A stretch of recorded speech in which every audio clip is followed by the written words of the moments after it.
नमस्ते दोस्तों, मैं श्वेता स्वागत करती हूँ आप सभी का आपके अपने चैनल कथा और भक्ति में।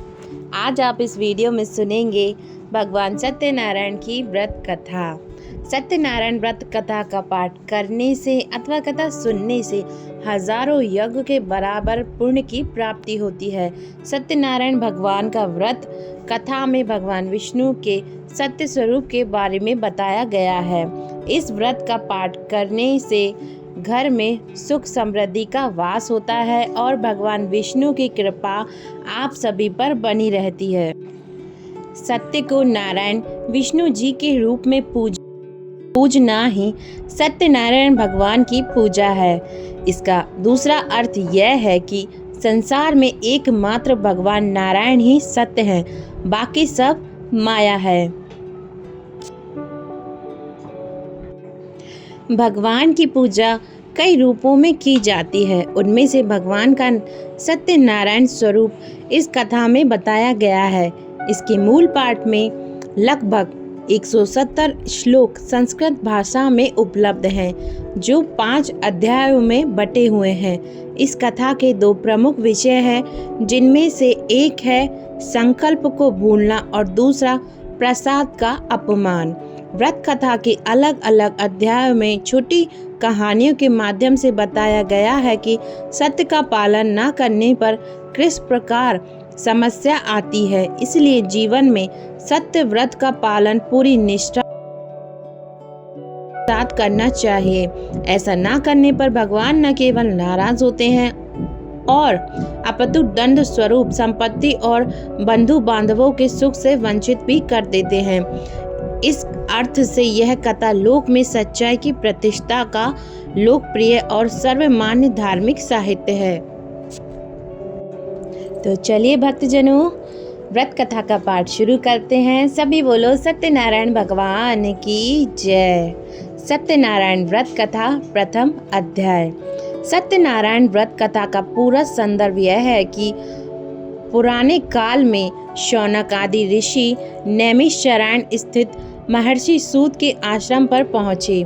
ऋषिगण महर्षि सूत से प्रश्न करते हैं कि लौकिक कष्ट मुक्ति, सांसारिक सुख समृद्धि एवं पारलौकिक लक्ष्य की सिद्धि के लिए सरल उपाय क्या है। महर्षि सूत शौनक जी ऋषियों आदि से बोले कि ऐसा ही प्रश्न श्री नारद भगवान ने विष्णु से किया था। भगवान विष्णु ने भी नारद जी को बताया कि लौकिक क्लेश मुक्ति, सांसारिक सुख समृद्धि एवं पारलौकिक लक्ष्य सिद्धि के लिए एक ही राज मार्ग है, वह है सत्यनारायण व्रत। सत्यनारायण व्रत का अर्थ है सत्य आचरण, सत्य संग्रह, सत्य निष्ठा। संसार में सुख समृद्धि की प्राप्ति सत्य आचरण द्वारा ही संभव है। सत्य ही ईश्वर है। सत्य चरण का अर्थ है ईश्वर आराधना, भागवत पूजा। कथा का प्रारंभ सूत जी द्वारा कथा सुनाने से होता है। नारद जी भगवान श्री विष्णु के पास जाकर उनकी स्तुति करते हैं। स्तुति सुनने के भगवान श्री विष्णु जी ने नारद जी से कहा, महाभाग, आप किस प्रयोजन से यहाँ आए हैं? आपके मन में क्या है? कहिए, वह सब कुछ मैं आपको बताऊंगा। नारद जी बोले, भगवान, मृत्यु लोक में अपने पाप कर्मों के द्वारा विभिन्न योनियों में उत्पन्न सभी लोग बहुत प्रकार के कलेशों से दुखी रहते हैं। हे नाथ, किस लघु उपाय से उनके कष्टों का निवारण हो सकेगा? यदि आपकी मेरे ऊपर कृपा हो तो वह सब मैं सुनना चाहता हूँ और उसे बताइए। श्री भगवान जी ने कहा, हे वत्स, संसार के ऊपर अनुग्रह करने की इच्छा से आपने बहुत ही अच्छी बात पूछी है। जिस व्रत के करने से प्राणी मोह से मुक्त हो जाता है, उसे आपको बताता हूँ, सुने। हे वत्स, स्वर्ग और मृत्यु लोक में दुर्लभ भगवान सत्यनारायण का एक महान पुण्यप्रद व्रत है। आपके स्नेह के कारण इस समय उसे कह रहा हूँ। अच्छी विधि प्रकार से भगवान नारायण का व्रत करने से मनुष्य शीघ्र ही सुख प्राप्त कर परलोक में मोक्ष प्राप्त कर सकता है। भगवान की ऐसी वाणी सुनकर नारद मुनि ने कहा, प्रभु, इस व्रत को करने का फल क्या है? इसका विधान क्या है? इस व्रत को किसने किया और इसे कब करना चाहिए? यह सब विस्तार पूर्वक बतलाइए। श्री भगवान ने कहा, सत्यनारायण व्रत दुख, शोक आदि का शमन करने वाला, धन धान की वृद्धि करने वाला, सौभाग्य और संतान देने वाला तथा विजय प्रदान करने वाला है। जिस किसी भी दिन भक्ति और श्रद्धा से संबंधित होकर मनुष्य ब्राह्मणों और बंधु बांधवों के साथ धर्म में तत्पर होकर सायंकाल भगवान नारायण की पूजा करे, निवेद के रूप में उत्तम कोटि के भोजनीय पदार्थ को सवाया मात्रा में भक्ति पूर्वक अर्पित करना चाहिए। केले के फल, घी, दूध, गेहूं का चूर्ण अथवा गेहूं के चूर्ण के अभाव में साठी चावल का चूर्ण, शक्कर या गुड़, यह सब भक्ष्य सामग्री सवाया मात्रा में एकत्रित कर निवेदित करनी चाहिए। बंधु बांधवों के साथ श्री सत्यनारायण भगवान की कथा सुनकर दक्षिणा देनी चाहिए। तदंतर बंधु बांधवों के साथ ब्राह्मणों को भोजन कराना चाहिए। भक्ति पूर्वक प्रसाद ग्रहण करके नित्य गीत का आयोजन करना चाहिए। तदंतर भगवान सत्यनारायण का स्मरण करते हुए अपने घर जाना चाहिए। ऐसा करने से मनुष्यों की अभिलाषा अवश्य पूर्ण होती है। विशेष रूप से कलयुग में पृथ्वी लोक में यह सबसे छोटा सा उपाय है। सत्यनारायण व्रत कथा दूसरा अध्याय। श्री सूत जी बोले, हे द्विजों, अब मैं पुनः पूर्व काल में जिसने इस सत्यनारायण व्रत को किया था उसे भली भांति विस्तार पूर्वक कहूँगा। रमणीय काशी नामक नगर में कोई अत्यंत निर्धन ब्राह्मण रहता था। भूख और प्यास से व्याकुल होकर वह प्रतिदिन पृथ्वी पर भटकता रहता था। भगवान ने उस दुखी ब्राह्मण को देखकर वृद्ध का रूप धारण करके उस द्विज से आदर पूर्वक पूछा, हे द्विज, प्रतिदिन अत्यंत दुखी होकर तुम किस लिए पृथ्वी भर भ्रमण करते रहते हो? हे द्विज श्रेष्ठ, यह सब बतलाओ, मैं सुनना चाहता हूँ। ब्राह्मण बोला, प्रभु, मैं अत्यंत दरिद्र हूँ और भिक्षा के लिए ही पृथ्वी पर घूमा करता हूँ। यदि मेरी इस दरिद्रता को दूर करने का कोई उपाय जानते हो तो कृपा पूर्वक बतलाइए। वृद्ध बोला, हे देव, सत्यनारायण भगवान विष्णु अभिष्ट फल प्रदान करने वाले हैं। हे विप्र, तुम उनका उत्तम व्रत करो, जिसे करने से मनुष्य सभी दुखों से मुक्त हो जाता है। व्रत के विधान को भी यत्न पूर्वक कहकर वृद्ध रूपधारी भगवान विष्णु वहीं पर अंतर्ध्यान हो गए। व्रत ने जैसा कहा उस व्रत को अच्छी प्रकार से वैसा ही करूँगा, यह सोचते हुए उसको रात में नींद नहीं आई। अगले दिन प्रातःकाल उठकर भगवान सत्यनारायण का व्रत करूँगा ऐसा संकल्प करके वह भिक्षा के लिए चल पड़ा। उस दिन भिक्षा में बहुत सा धन प्राप्त हुआ। उसी धन से उसने बंधु बांधवों के साथ भगवान सत्यनारायण का व्रत किया।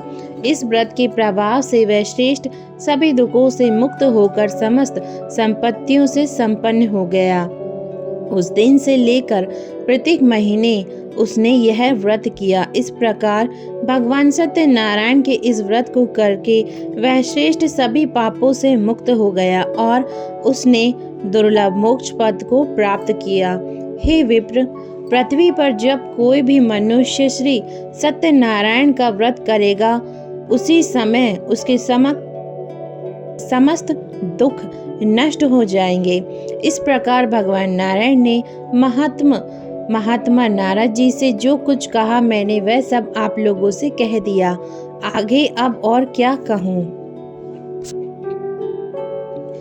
हे मुनि, इस पृथ्वी पर सुने हुए व्रत को किसने किया, हम वह सब सुनना चाहते हैं। उस व्रत पर हमारी श्रद्धा हो रही है। सूत जी बोले, हे ऋषियों, पृथ्वी पर जिसने यह व्रत किया उसे आप लोग सुने। एक बार वह द्विज श्रेष्ठ अपनी धन संपत्ति के अनुसार बंधु बांधवों तथा परिवारजनों के साथ व्रत करने के लिए तात्पर्य हुआ। इसी बीच एक लकड़हारा वहां आया और लकड़ी बाहर रखकर उस ब्राह्मण के घर गया। प्यास से व्याकुल वह उस व्रत को करता हुआ देख प्रणाम करके उनसे बोला, हे प्रभु, आप यह क्या कर रहे हैं? इसे करने से किस फल की प्राप्ति होती है? विस्तार पूर्वक मुझसे कहिए। विप्र ने कहा, यह सत्यनारायण का व्रत है जो सभी मनोरथों को प्रदान करने वाला है। उसी के प्रभाव से मुझे यह सब धन्य दान आदि प्राप्त हुआ है। जल पीकर तथा प्रसाद ग्रहण करके वह नगर चला गया। सत्यनारायण देव के लिए मन में ऐसा सोचने लगा कि आज लकड़ी बेचने से जो धन प्राप्त होगा उसी धन से भगवान सत्यनारायण का श्रेष्ठ व्रत करूंगा। इस प्रकार मन से चिंतन करता हुआ लकड़ी को मस्तक पर रखकर उस सुंदर नगर में गया जहाँ धन संपन्न लोग रहते थे। उस दिन उसने लकड़ी का 2 गुना मूल्य प्राप्त किया। इसके बाद प्रसन्न हृदय होकर वह पके हुए केले का फल, शक्कर, घी, दूध और गेहूं का चूर्ण सवाया मात्रा में लेकर अपने घर गया। तत्पश्चात उसने अपने बांधवों को बुलाकर विधि विधान से भगवान श्री सत्यनारायण का व्रत किया। उस व्रत के प्रभाव से वह धन, पुत्र और पुत्र से संपन्न हो गया। इस लोक में अनेक सुखों का उपभोग कर अंत में सत्यपुर अर्थात बैकुंठ लोक में चला गया। 3 अध्याय। श्री सूत जी बोले, श्रेष्ठ मुनियों, अब मैं पुनः आगे की कथा कहूँगा, आप लोग सुने। प्राचीन काल में उल्कामुख नाम का एक राजा था। वह जितेंद्रिय, सत्यवादी तथा अत्यंत बुद्धिमान था। वह विद्वान राजा प्रतिदिन देवालय जाता और धन देकर ब्राह्मणों को संतुष्ट करता था। कमल के समान मुख वाली उसकी धर्म पत्नी शील, विनय एवं सौंदर्य आदि गुणों से संपन्न तथा पतिपरायणा थी। राजा एक दिन अपनी धर्म पत्नी के साथ भद्रशिला नदी के तट पर श्री सत्यनारायण का व्रत कर रहा था। उसी समय व्यापार के अनेक प्रकार की पुष्कल धनराशि से संपन्न एक साधु नाम का बनिया वहां आया। भद्रशिला नदी के तट पर नाव को स्थापित कर वह राजा के समीप गया और राजा को उस व्रत में दीक्षित देखकर विनय पूर्वक पूछने लगा। साधु ने कहा, राजन, आप भक्ति युक्त चित्त से यह क्या कर रहे हैं? कृपया वह सब बताइए, इस समय मैं सुनना चाहता हूँ। राजा बोले, साधु, पुत्र आदि की प्राप्ति की कामना से अपने बंधु बांधवों के साथ में अतुल तेज संपन्न भगवान विष्णु का व्रत एवं पूजन कर रहा हूँ। राजा की बात सुनकर साधु ने आदर पूर्वक कहा, राजन, इस विषय में आप मुझे सब कुछ विस्तार से बतलाइए। आपके कथा अनुसार मैं व्रत एवं पूजन करूँगा। मुझे भी संतान नहीं है, इसके से अवश्य ही संतान की प्राप्ति होगी। ऐसा विचार कर वह व्यापार से निर्वृत्त हो आनंद पूर्वक अपने घर आया। उसने अपनी भार्या से संतान प्रदान करने वाले इस सत्य व्रत को विस्तार पूर्वक बताया तथा जब मुझे संतान प्राप्ति होगी तब मैं इस व्रत को करूंगा। इस प्रकार उस साधु ने अपनी भार्या लीलावती से कहा। एक दिन उसकी लीलावती नाम की सती साध्वी भाया पत्नी के साथ आनंद चित्त से ऋतुकालीन धर्मचरण से प्रवृत्त हुई और भगवान श्री सत्यनारायण की कृपा से उसकी वह भार्या गर्भिणी हुई। 10वें महीने में उसने कन्या रत्न की उत्पत्ति हुई और वह शुक्ल पक्ष के चंद्रमा की भांति दिन प्रतिदिन बढ़ने लगी। उस कन्या का नाम कलावती रखा गया। इसके बाद एक दिन लीलावती ने अपने स्वामी से मधुर वाणी में कहा, आप पूर्व में संकल्पित श्री सत्यनारायण के व्रत को क्यों नहीं कर रहे हैं? साधु बोला, प्रिय, इसके विवाह के समय व्रत करूंगा। इस प्रकार भली भांति आश्वासित कर वह व्यापार करने के लिए नगर की ओर चला गया। इधर कन्या कलावती पिता के घर में बढ़ने लगी। तदंतर धर्मज्ञ साधु ने नगर में सखियों के साथ कीड़ा करते हुए अपनी कन्या को विवाह योग्य देखकर आपस में मंत्रणा करके कन्या विवाह के लिए श्रेष्ठ वर का अन्वेषण करो, ऐसा दूत से कहकर शीघ्र ही उसे भेज दिया। उसकी आज्ञा प्राप्त करके वह दूत कांचक नामक नगर में गया और वहां से एक वणिक का पुत्र लेकर आया। उस साधु ने उस वणिक के पुत्र को सुंदर और गुणों से संपन्न देखकर अपनी जाति के लोगों तथा बंधु बांधवों के साथ संतुष्ट चित्त हो विधि विधान से वणिक पुत्र के हाथ में कन्या का दान कर दिया। उस समय वह साधु बनिया दुर्भाग्यवश भगवान सत्यनारायण का वह उत्तम व्रत करना भूल गया। पूर्व संकल्प के अनुसार विवाह के समय व्रत न करने के कारण भगवान उस पर रुष्ट हो गए। कुछ समय पश्चात अपने व्यापार कर्म में कुशल वह साधु बनिया काल की प्रेरणा से अपने दामाद के साथ व्यापार करने के लिए समुद्र के समीप स्थित रत्नसागरपुर नामक सुंदर नगर में गया और अपने श्री संपन्न दामाद के साथ वहां व्यापार करने लगा। उसके बाद वे दोनों राजा चंद्रकेतु के रमणीय नगर में गए। उसी समय भगवान श्री सत्यनारायण ने उसे भ्रष्ट प्रतिज्ञ देखकर इसे दारुण कठिन और महान दुख प्राप्त होगा यह श्राप दे दिया। एक दिन एक चोर राजा चंद्रकेतु के धन को चुराकर वहीं आया। वहां दोनों वणिक स्थित थे। वह अपने पीछे दौड़ते हुए दूतों को देखकर भय चित्त से धन वहीं छोड़कर शीघ्र ही छिप गया। इसके बाद राजा के दूत वहां आ गए जहां वह साधु वणिक था। वह अपने पीछे दौड़ते हुए दूतों को देखकर भय चित्त से वहीं धन छोड़कर शीघ्र ही छिप गया। इसके बाद राजा के दूत वहां आ गए जहां वह साधु वणिक था। वहां राजा के धन को देखकर वे दूत उन दोनों वणिक पुत्रों को बांध कर ले आए और हर्ष पूर्वक दौड़ते हुए राजा से बोले, प्रभु, हम दो चोर पकड़कर लाए हैं, इन्हें देखकर आप आज्ञा दें। राजा की आज्ञा से दोनों शीघ्र ही दृढ़ता पूर्वक बांधकर बिना विचार किए महान कारागार में डाल दिए गए।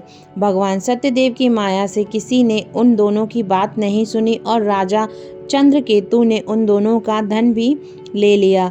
भगवान के श्राप से वणिक के घर में उसकी भार्या भी अत्यंत दुखित हो गई और उनके घर में सारा का सारा जो धन था वह चोर ने चुरा लिया।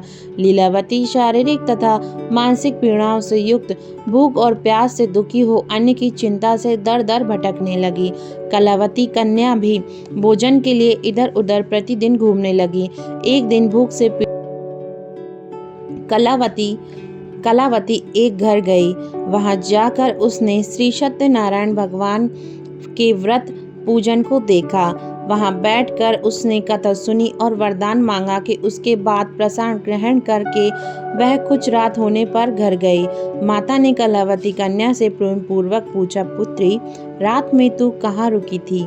तुम्हारे मन में क्या है? कलावती कन्या ने तुरंत माता से कहा, माँ, मैंने एक घर में मनोरथ प्रदान करने वाला व्रत देखा। कन्या की उस बात को सुनकर वह वणिक की भार्या व्रत करने को उद्धत हुई और प्रसन्न मन से उस साध्वी ने बंधु बांधवों के साथ भगवान श्री सत्यनारायण का व्रत किया तथा इस प्रकार प्रार्थना की कि भगवान, आप हमारे पति एवं जमाता के अपराध को क्षमा करें। वे दोनों अपने घर शीघ्र आ जाएं। इस व्रत से भगवान सत्यनारायण पुनः संतुष्ट हो गए तथा उन्होंने नृपश्रेष्ठ चंद्रकेतु को स्वप्न दिखाया और स्वप्न में कहा, नृपश्रेष्ठ, प्रातःकाल दोनों वणिकों को छोड़ दो और वहाँ सारा धन भी दे दो जो तुमने उनसे इस समय ले लिया है, अन्यथा राज्य, धन एवं पुत्र सहित तुम्हारा सर्वनाश कर दूंगा। राजा से स्वप्न में ऐसा कहकर भगवान सत्यनारायण अंतर ध्यान हो गए। इसके बाद प्रातःकाल राजा ने सभा में बैठकर अपना स्वप्न लोगों को बताया और कहा, दोनों बंदी वणिक पुत्रों को शीघ्र ही मुक्त कर दो। राजा की ऐसी बात सुनकर वे राज पुरुष दोनों महाजनों को बंधन मुक्त करके राजा के सामने लाकर विनय पूर्वक बोले, महाराज, बेड़ी बंधन से मुक्त करके दोनों वणिक पुत्र लाए गए हैं। इसके बाद दोनों महान जन नृपश्रेष्ठ चंद्रकेतु को प्रणाम करके अपने पूर्व वृत्तांत का स्मरण करते हुए भय विहान हो गए और कुछ ना बोल सके। राजा ने वणिक पुत्रों को देखकर आदर पूर्वक कहा, आप लोगों को प्रारब्ध वर्ष यह महान दुख प्राप्त हुआ है।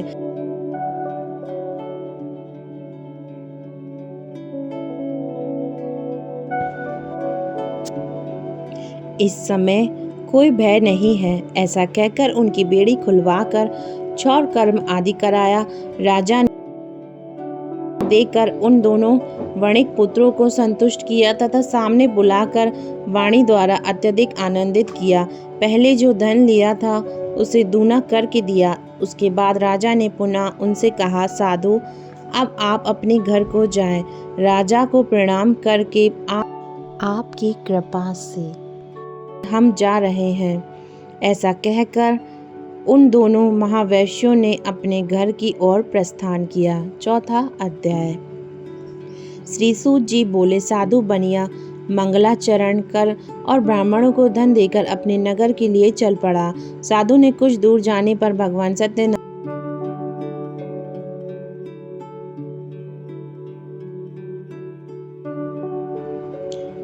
साधु बनिया मंगलाचरण कर और ब्राह्मणों को धन देकर अपने नगर के लिए चल पड़ा। साधु के कुछ दूर जाने पर भगवान सत्यनारायण की उसकी सत्यता की परीक्षा के विषय में जिज्ञासा हुई। साधु, तुम्हारी नाव में क्या भरा है? तब धन के मद में चूर दोनों महाजनों ने अवहेलना पूर्वक हंसते हुए कहा, दंडिन, क्यों पूछ रहे हो? क्या कुछ द्रव्य लेने की इच्छा है? हमारी नाव में तो लता और पत्ते आदि बने हैं। ऐसी निष्ठुर वाणी सुनकर तुम्हारी बात सच हो जाए। ऐसा कहकर दंडी सन्यासी का रूप धारण किए हुए भगवान कुछ दूर जाकर समुद्र के समीप बैठ गए। दंडी के चले जाने पर नित्य क्रिया करने के पश्चात उतराई हुई अर्थात जल में ऊपर की ओर उठी हुई नौका को देखकर साधु अत्यंत आश्चर्य में पड़ गया और नाव में लता और पत्ते आदि देखकर मूर्छित हो पृथ्वी पर गिर पड़ा। सचेत होने पर वणिक पुत्र चिंतित हो गया। तब उसके दामाद ने इस प्रकार कहा, आप शोक क्यों करते हैं? दंडी ने श्राप दिया है। इस स्थिति में वे ही चाहे तो सब कुछ कर सकते हैं, इसमें संशय नहीं है। अतः उन्हीं की शरण में हम चलें, वही मन की इच्छा पूर्ण होगी। दामाद की बात सुनकर वह साधु बनिया उनके पास गया और वहां दंडी को देखकर उनसे भक्ति पूर्वक उन्हें प्रणाम किया तथा आदर पूर्वक कहने लगा, आपके सन्मुख मैंने जो कुछ कहा है असत्य भाषण रूप अपराध किया है। आप मेरे उस अपराध को क्षमा करें। ऐसा कहकर बारंबार प्रणाम करके वह महान शोक से आकुल हो गया। दंडी ने उसे रोता हुआ देखकर कहा, हे मूर्ख, रो मत, मेरी बात सुनो। मेरी पूजा से उदासीन होने के कारण तथा मेरी आज्ञा से ही तुमने बारंबार दुख प्राप्त किया है। भगवान की ऐसी वाणी सुनकर वह उनकी स्तुति करने लगा। साधु ने कहा, हे प्रभु, यह आश्चर्य की बात है कि आपकी माया से मोहित होने के कारण ब्रह्मा आदि देवता भी आपके गुणों और रूपों को यथावत रूप से नहीं जान पाते।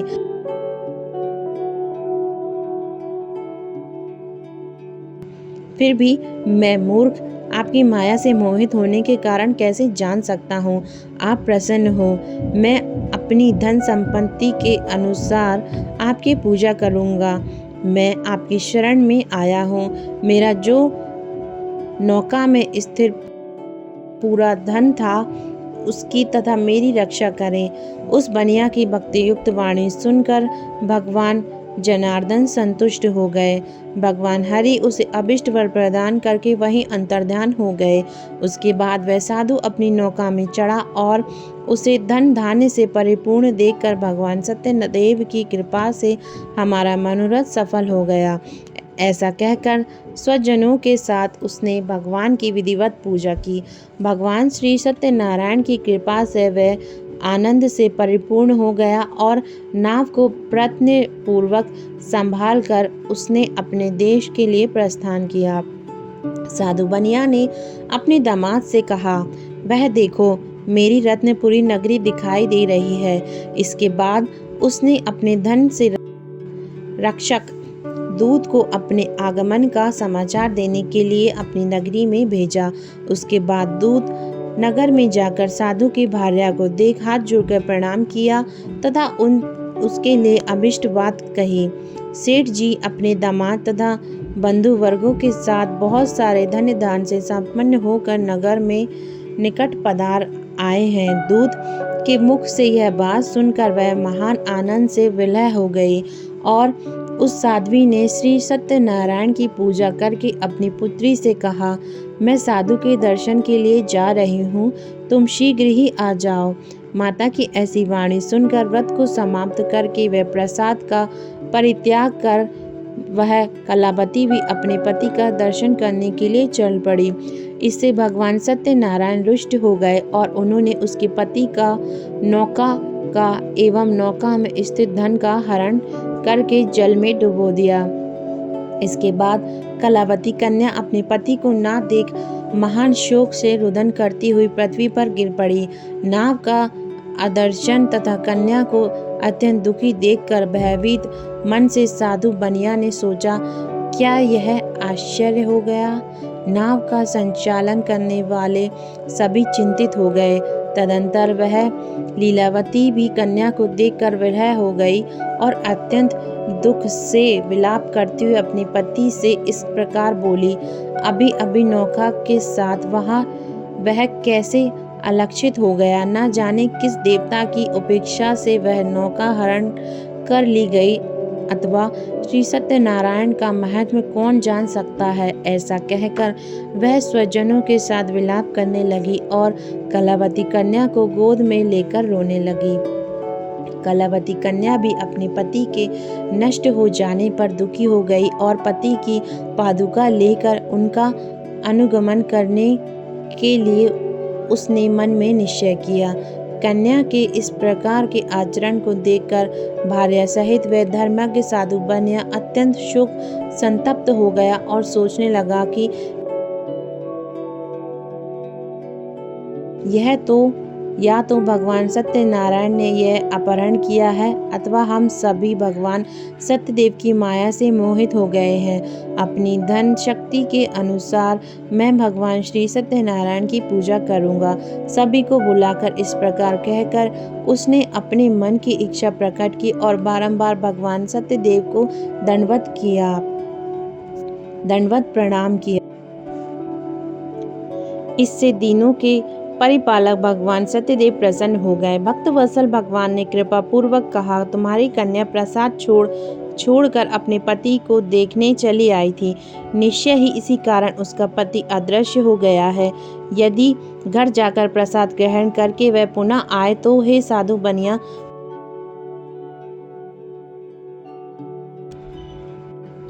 तुम्हारी पुत्री पति को प्राप्त करेगी, इसमें संशय नहीं है। कन्या कलावती भी आकाश मंडल में ऐसी वाणी सुनकर शीघ्र ही घर गई और उसने प्रसाद ग्रहण किया। पुनः आकर स्वजनों के साथ अपने पति को देखा। तब कलावती कन्या ने अपने पिता से कहा, अब तो घर चलें, विलंब क्यों कर रहे हैं। कन्या की यह बात सुनकर वणिक पुत्र संतुष्ट हो गया और विधि विधान से भगवान सत्यनारायण का पूजन करके धन तथा बंधु बांधवों के साथ अपने घर गया। तदंतर पूर्णिमा तथा संक्रांति पर्वों पर भगवान सत्यनारायण का पूजन करते हुए इस लोक में सुख भोग कर अंत में वह सत्यपुर अर्थात बैठ कुंड को चला गया। 5वां अध्याय। श्री सूत जी बोले, श्रेष्ठ मुनियों, अब इसके बाद मैं दूसरी कथा कहूँगा, आप लोग सुने। अपनी प्रजा का पालन करने में तत्पर तुंगध्वज नामक एक राजा था। उसने सत्यदेव के प्रसाद का परित्याग करके दुख प्राप्त किया। एक बार वह वन जाकर और वहां बहुत से पशुओं को मारकर वट वृक्ष के नीचे आया। वहां उसने देखा कि गोपगण बंधु बांधवों के साथ संतुष्ट होकर भक्तिपूर्वक भगवान सत्यदेव की पूजा कर रहे हैं। राजा यह देखकर भी अहंकारवश ना तो वहां गया और ना उसने भगवान सत्यनारायण को प्रणाम ही किया। पूजन के बाद सभी गोपगण भगवान का प्रसाद राजा के समीप रखकर वहां से लौट आए और इच्छा अनुसार उन सभी ने भगवान का प्रसाद ग्रहण किया। इधर राजा को प्रसाद का परित्याग करने से बहुत दुख प्राप्त हुआ। उसका संपूर्ण धन धान एवं सभी 100 पुत्र नष्ट हो गए।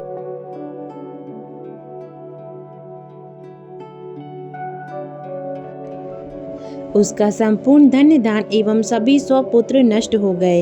राजा ने मन में यह निश्चय किया कि अवश्य ही भगवान सत्यनारायण ने हमारा नाश कर दिया है, इसीलिए मुझे वहां जाना चाहिए जहां श्री सत्यनारायण का पूजन हो रहा था।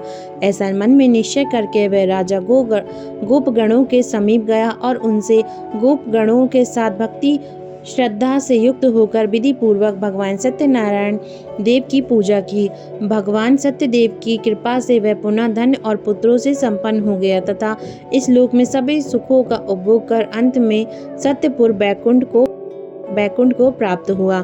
श्री सूत जी कहते हैं, जो व्यक्ति इस परम दुर्लभ श्री सत्यनारायण के व्रत को करता और पूर्णमयी तथा फल प्रदायिनी भगवान की कथा को भक्ति पूर्वक युक्त होकर सुनता है, उसे भगवान सत्यनारायण की कृपा से धन्य दान आदि की प्राप्ति होती है। दरिद्र धनवान हो जाता है, बंधन में पड़ा हुआ बंधन से मुक्त हो जाता है, डरा हुआ व्यक्ति भय मुक्त हो जाता है।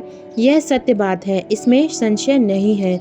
इस लोक में वह सभी इच्छित फलों का भोग प्राप्त करके अंत में सत्यपुर अर्थात बैकुंठ को जाता है। इस प्रकार मैंने आप लोगों से भगवान श्री सत्यनारायण के व्रत को कहा, जिसे करके मनुष्य सभी दुखों से मुक्त हो जाता है। कलयुग में तो भगवान सत्यदेव की पूजा विशेष फल प्रदान करने वाली है। भगवान विष्णु को ही कुछ लोग काल, कुछ लोग सत्य, कोई ईश और कोई सत्यदेव तथा दूसरे लोग सत्यनारायण नाम से कहेंगे। अनेक रूप धारण करके भगवान सत्यनारायण सभी का मनोरथ सिद्ध करते हैं। कलयुग में सनातन भगवान विष्णु ही सत्य व्रत का रूप धारण करके सभी का मनोरथ पूर्ण करने वाले होंगे। हे श्रेष्ठ मुनियों, जो व्यक्ति नित्य भगवान सत्यनारायण की इस व्रत कथा को पढ़ता है या सुनता है, भगवान सत्यनारायण की कृपा से उसके सभी पाप नष्ट हो जाते हैं।